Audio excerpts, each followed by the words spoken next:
How'd you hear that? How could you miss it? Storm sirens wailing all across Iowa this morning, right at 11 o'clock. All that noise was necessary, though. It signaled the annual statewide tornado drill that was held today. Right now, Iowa is right smack dab in the middle of Severe Weather Awareness Week.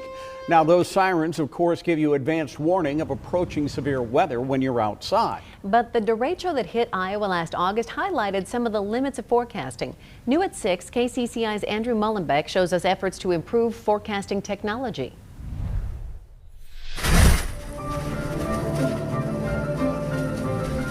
The derecho that flattened a path across Iowa last August was the weather event of 2020 for meteorologists, but just one night before, there were next to no hints of what was to come from the models forecasters use. About a vertical axis. Bill Gallus is professor of meteorology at Iowa State, where he has taught for 26 years. There was just one model that was really showing that there could be a very intense line of storms moving across the state.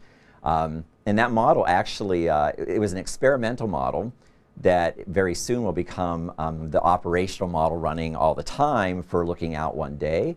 And it actually showed winds over 100 miles per hour in parts of Iowa. That one got it mostly right, but meteorologists have access to more than 100 different models for day-to-day forecasts and severe weather events. National Weather Service meteorologist Brad Small says they do not always agree. When I started my career, you had just a handful to look at, and those are the ones you depended on.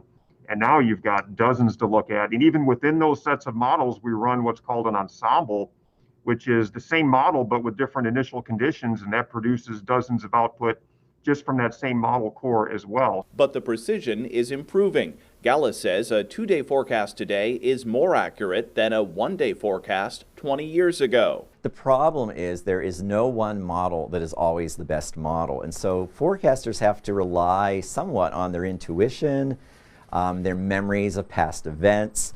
But this is one of the reasons why weather forecasts still are not perfect. Forecasting in central Iowa last year was an example of weather reports being something short of perfect. Computer models regularly showed thunderstorms that were in Nebraska overnight would roll into Iowa, but those storms often fizzled out. Small likens the process of analyzing strong weather models versus outliers to the NCAA tournament.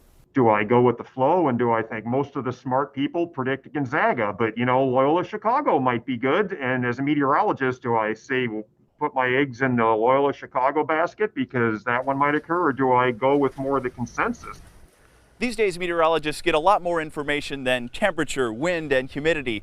They also get data from satellites and even commercial aircraft. All of that helps provide the best guidance about severe weather. In Saylorville, Andrew Mullenbeck, KCCI 8 News, Iowa's news leader.